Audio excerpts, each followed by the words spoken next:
대한민국 경제 성장의 신화 대명그룹의 시대가 저물고 있었다. 한때 업계를 호령했던 거인의 그림자는 연일 터져나오는 악재 속에서 속절없이 흐려졌다. 핵심 기술 유출, 해외 수주, 실패 주가 폭락. 누군가 보이지 않는 곳에서 그룹의 심장을 갉아먹고 있는 것이 분명했다. 그룹의 총수 박태준 회장은 하루가 다르게 늙어가고 있었다. 비상경영 회의실의 공기는 살얼음판처럼 차가웠다.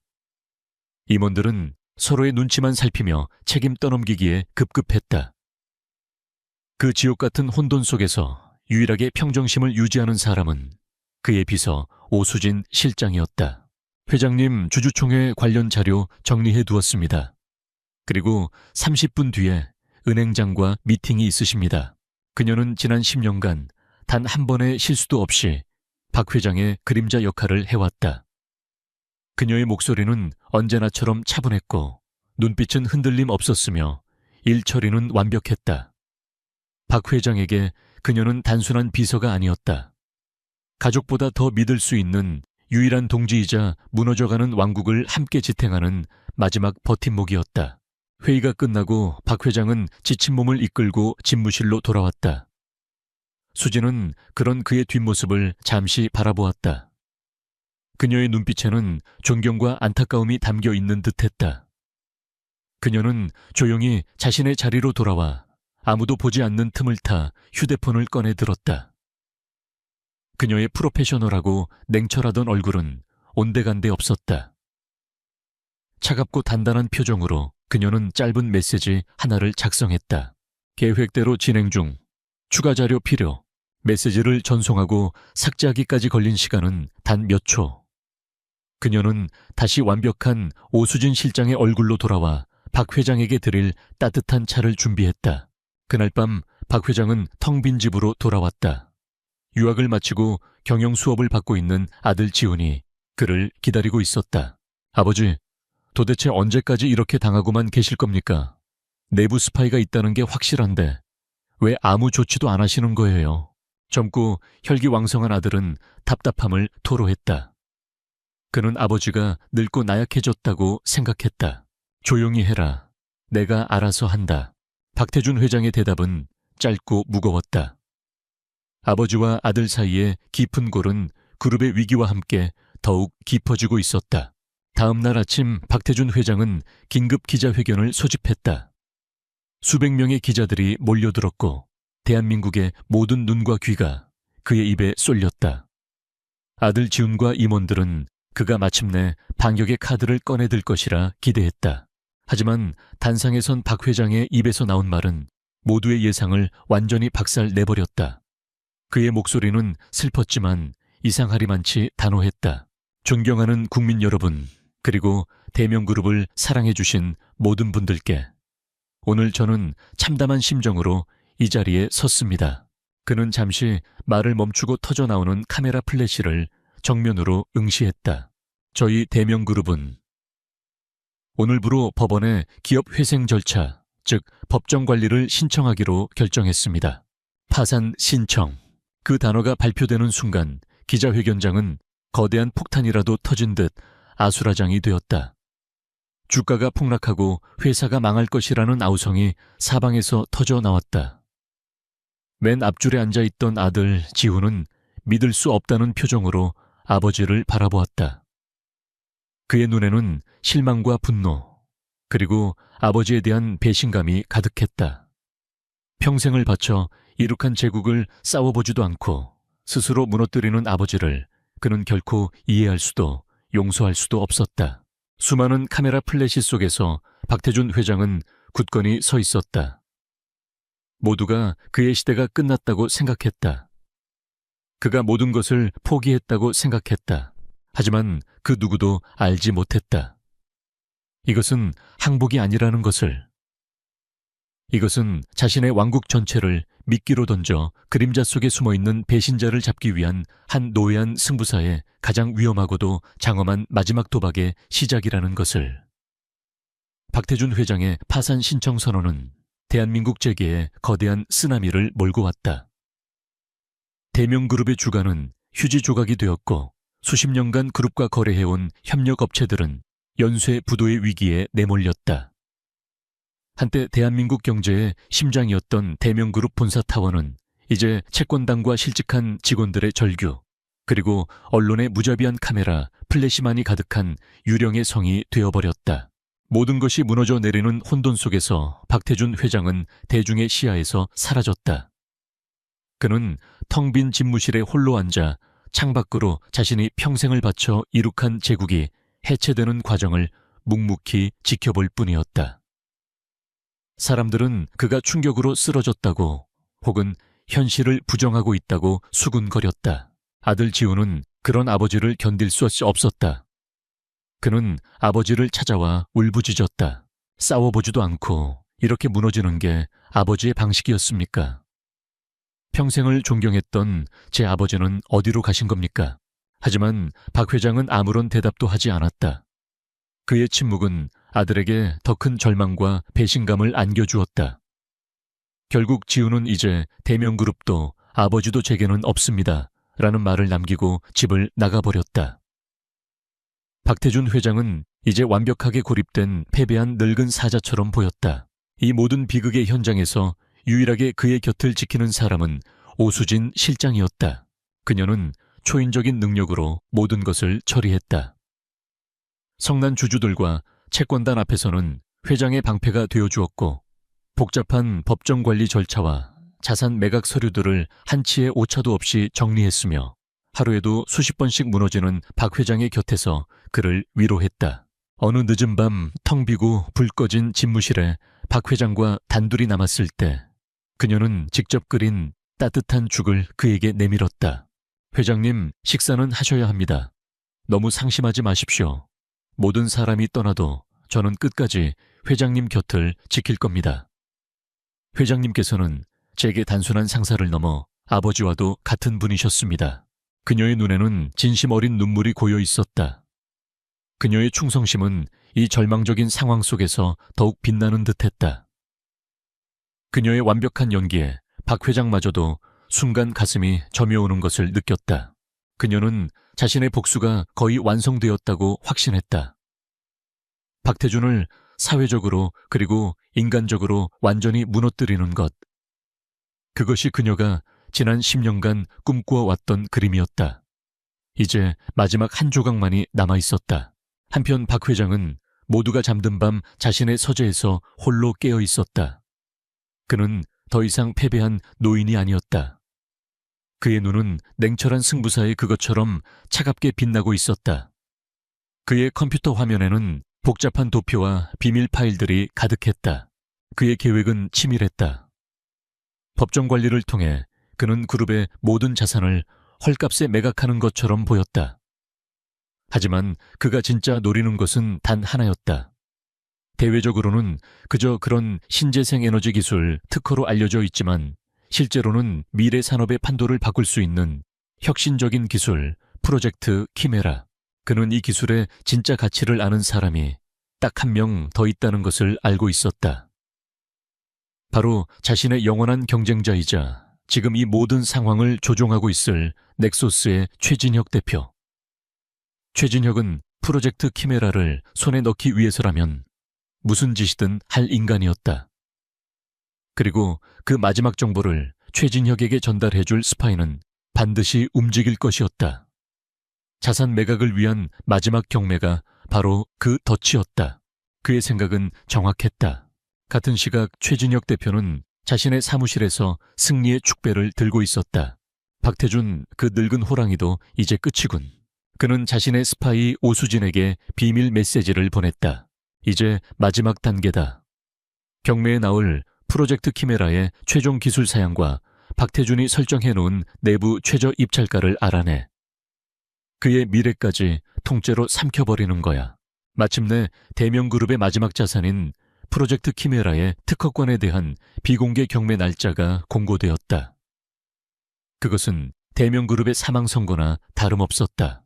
박 회장은 마지막 정리를 한다며 오수진을 집무실로 불렀다. 그는 프로젝트 키메라의 기밀 데이터가 담긴 암호화된 USB를 그녀에게 건넸다. 그의 눈빛은 신뢰와 슬픔으로 가득 차 있었다. 이게 우리 그룹의 마지막 유산 1세 오 실장. 자네 손으로 깔끔하게 마무리해주게. 경매 절차에 필요한 데이터니 법정관리인 측에 잘 전달해주게나. 네, 회장님, 염려 마십시오.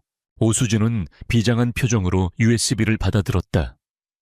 그녀는 박 회장의 신뢰를 받는 자신의 모습에 잠시나마 진짜 슬픔을 느꼈지만 이내 아버지의 복수를 떠올리며 마음을 다잡았다. 그녀는 몰랐다. 자신이 받아든 그 USB가 사실은 덫의 마지막 조각이라는 것을. 박 회장이 설치해둔 보이지 않는 거미줄에 그녀는 스스로 걸어 들어오고 있었다. 프로젝트 키메라의 특허권에 대한 비공개 경매가 열리는 날, 경매장은 법원이 지정한 한 법무법인의 대형 회의실에서 진행되었다. 분위기는 무겁고 긴장감이 감돌았다. 몇몇 기업이 참여했지만 모두가 알고 있었다. 이 싸움은 사실상 신흥 강자 넥소스와 그 정체가 베일에 쌓인 오리온 컨소시엄의 2파전이 될 것이라는 것을. 박태준 회장은 경매장 가장 뒷자리에 마치 유령처럼 앉아 있었다. 그의 패배한 듯한 모습은 한때 재계를 호령했던 제왕의 초라한 마지막을 보여주는 듯 했다. 아들 지우는 차마 그 모습을 볼 수 없어 경매에 참석하지 않았다. 넥소스의 최진혁 대표는 승리자의 여유를 만끽하며 가장 앞자리에 앉아 있었다. 그는 경멸과 동정이 섞인 눈으로 박태준 회장을 흐깃 쳐다보았다. 늙은 호랑이의 시대는 끝났다. 이제 사냥은 자신의 몫이었다. 경매가 시작되었다. 프로젝트 키메라 특허권 시작가 5천억 원입니다. 경매사의 말이 떨어지기 무섭게 최진혁이 손을 들었다. 6천억. 그러자 곧바로 오리온 컨소시엄 측에서 받아쳤다. 7천억, 8천억, 1조. 가격은 순식간에 조 단위를 넘어섰다. 최진혁의 얼굴에서 여유가 조금씩 사라지기 시작했다. 오리온 컨소시엄의 자금력은 그의 예상을 뛰어넘고 있었다. 그는 이 경매에서 이기기 위해 모든 것을 걸었다. 하지만 키메라의 진짜 가치를 생각하면 여기서 물러설 수는 없었다. 그는 마지막 정보가 필요했다. 박태준이 법정관리인 측에 제시한 내부 최저 입찰가. 그 가격만 알면 단일 원이라도 더 높은 가격을 불러 이길 수 있었다. 그는 테이블 밑으로 몰래 휴대폰을 꺼내 단 하나의 메시지를 보냈다. 지금 마지막 데이터. 같은 시각 텅 비어버린 대명그룹의 회장 비서실. 오수진은 홀로 남아 마지막 서류 작업을 하고 있었다. 그녀의 휴대폰이 짧게 진동했다.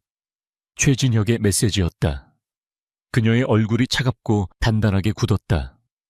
지난 20년간 그녀를 지탱해온 복수의 마지막 순간이 다가오고 있었다.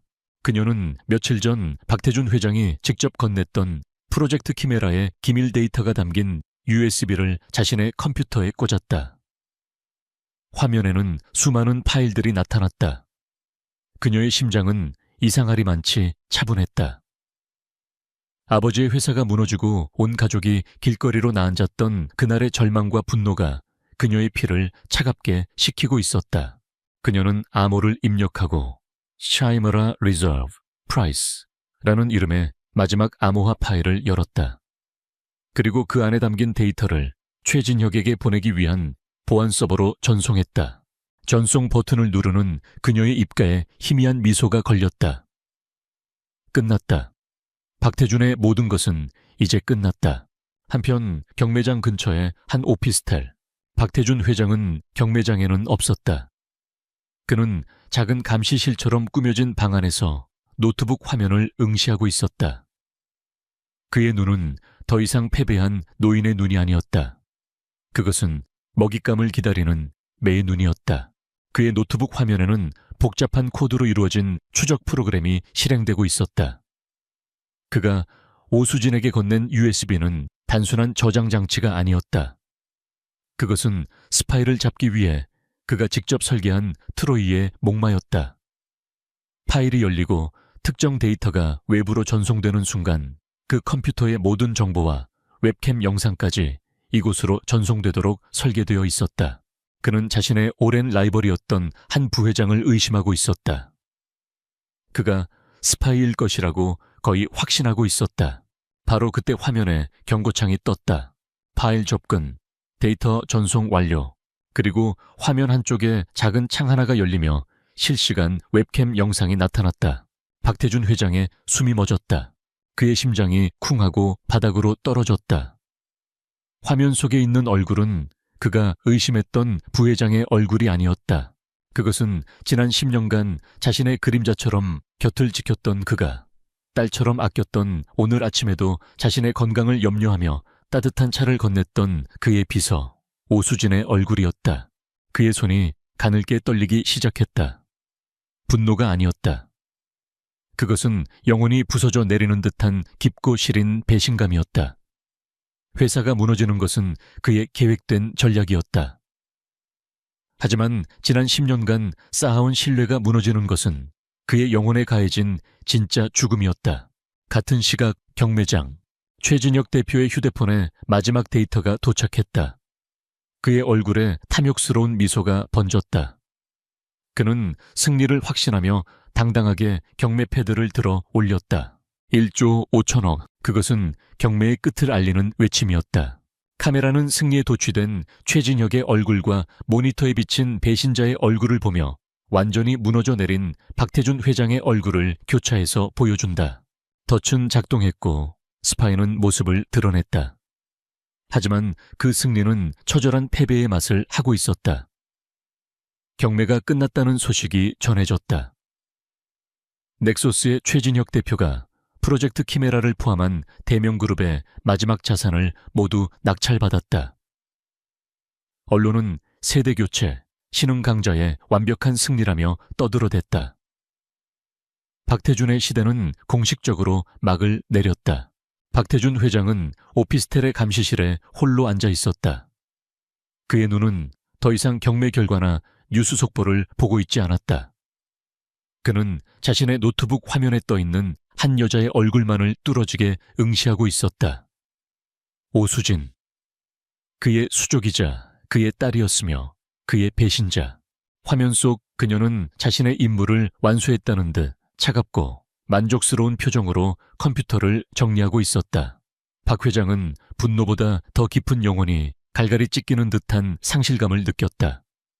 그는 조용히 전화기를 들었다. 경찰이 아니었다.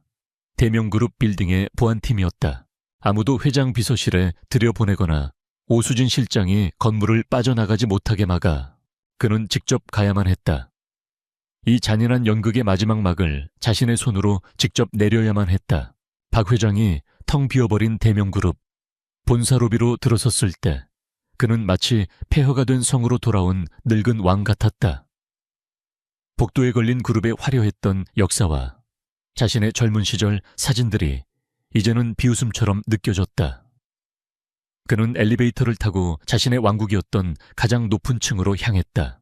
회장 집무실의 문은 살짝 열려 있었다. 그 안에서 오수진이 그의 개인적인 물품들을 상자에 담고 있었다. 마지막까지 완벽한 충신의 연기를 하기 위해서였다. 그녀는 박 회장이 들어서는 것을 보고 안타깝다는 표정을 지으며 다가왔다. 회장님, 어쩐 일이십니까? 경매는 끝났다고 들었습니다. 몸은 괜찮으신지요? 박 회장은 아무 말 없이 그녀를 지나쳐 자신의 낡은 책상으로 걸어갔다. 그는 자신의 휴대폰을 꺼내 방금 전 자신이 캡처해둔 웹캠 화면을 그녀의 눈앞에 내밀었다. 화면 속에는 데이터를 전송하며 차가운 미소를 짓고 있는 그녀 자신의 얼굴이 선명하게 담겨 있었다. 오수진의 얼굴에서 모든 표정이 순식간에 사라졌다.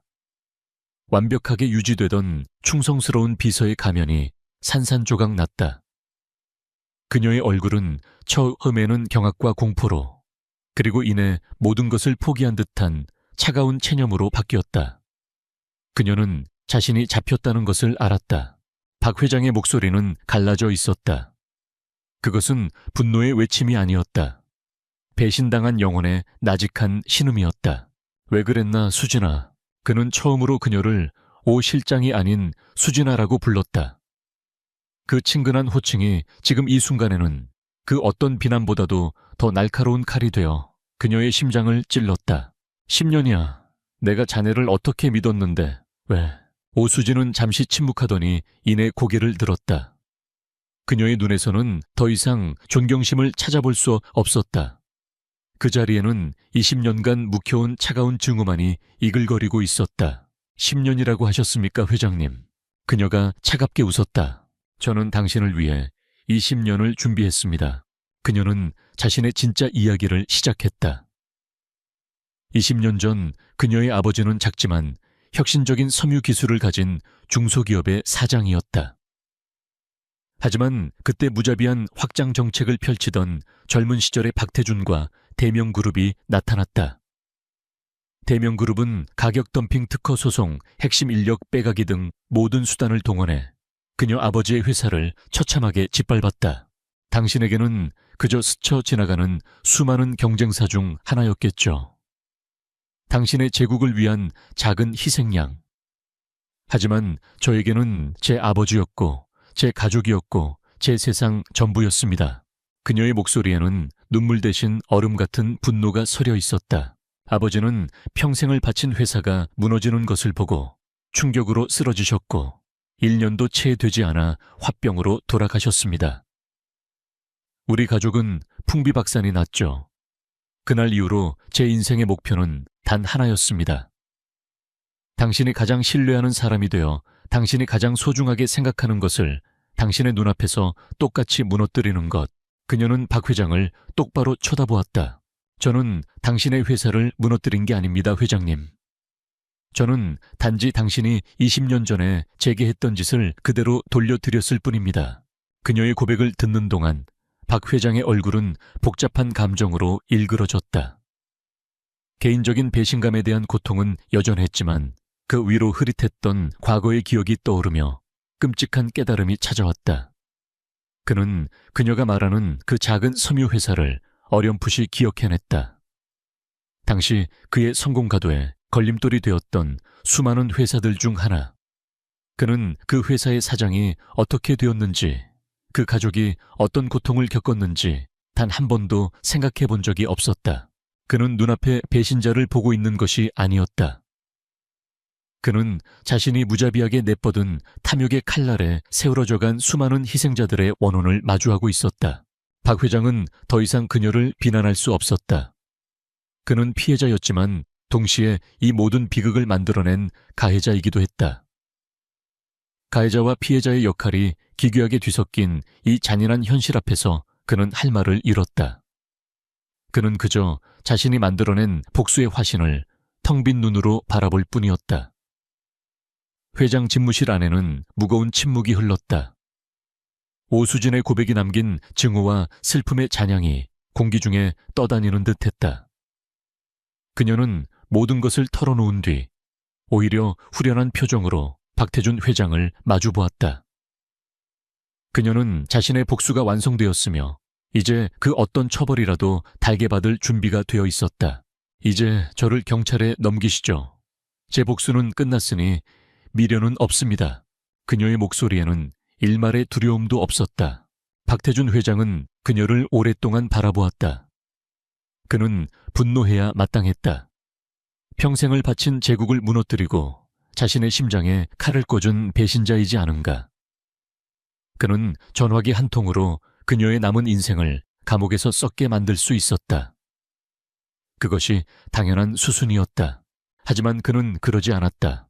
대신 그는 자신의 낡은 가죽 의자에 깊숙이 몸을 묻었다. 그는 그녀에게 패배한 것이 아니었다. 그는 자신의 과거에게 패배한 것이었다. 눈앞에 이 영리하고도 독한 여자는 결국 자신이 만들어낸 괴물이었다. 그녀의 증오는 자신의 젊은 시절 무자비한 탐욕을 비추는 거울이었다. 내가 괴물을 만들었구나. 박 회장이 나직이 읊조렸다. 그는 깨달았다. 여기서 그녀를 처벌하는 것은 그저 또 다른 비극을 낳는 것일 뿐 아무것도 해결하지 못한다는 것을. 복수는 복수를 낳고 증오는 증오를 낳을 뿐이다. 그것은 그가 평생을 살아오며 터득한 진리였다. 그는 지친 눈으로 수진을 다시 보았다. 그녀는 단순한 스파이가 아니었다. 지난 10년간 대명그룹의 그 누구보다도 유능하고 헌신적이었던 인재였다. 비록 그 동기가 복수심이었을지라도 그녀의 능력만큼은 진짜였다. 마침내 박 회장은 결심한 듯 입을 열었다. 그의 제안은 수진이 상상조차 하지 못했던 것이었다. 최진혁이가 사들인 프로젝트 키메라는 사실 미완성 버전일세. 수진의 눈이 커졌다. 물론 그것만으로도 엄청난 가치가 있지만 진짜 핵심 기술과 최종 설계도는 아직 내 손에 있네. 파산 신청을 하기 전 내 개인 명의로 이미 빼돌려 두었지. 나는 모든 것을 잃은 게 아니야. 제국을 잃었지만 미래를 잃지는 않았어. 그는 자리에서 일어나 수진의 앞으로 다가왔다. 나는 자네를 경찰에 넘기지 않을 걸세. 복수는 또 다른 복수를 낳을 뿐이야. 과거에 발목 잡혀 현재를 망치는 것만큼 어리석은 짓은 없지.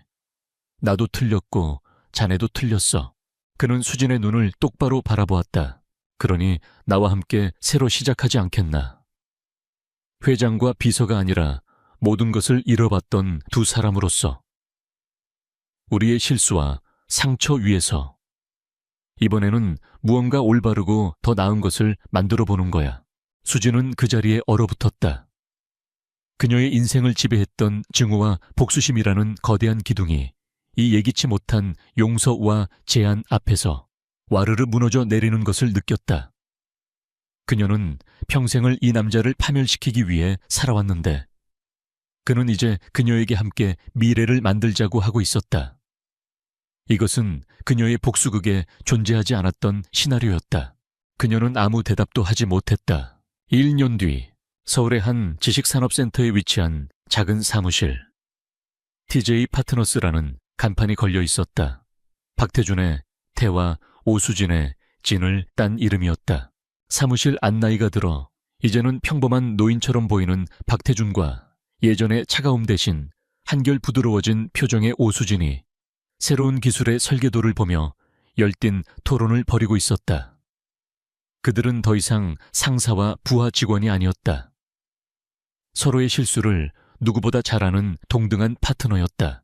그들의 관계는 여전히 조금 어색했고 과거의 상처가 완전히 아문 것은 아니었다.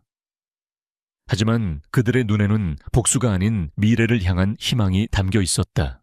복수는 오직 폐허만을 남긴다.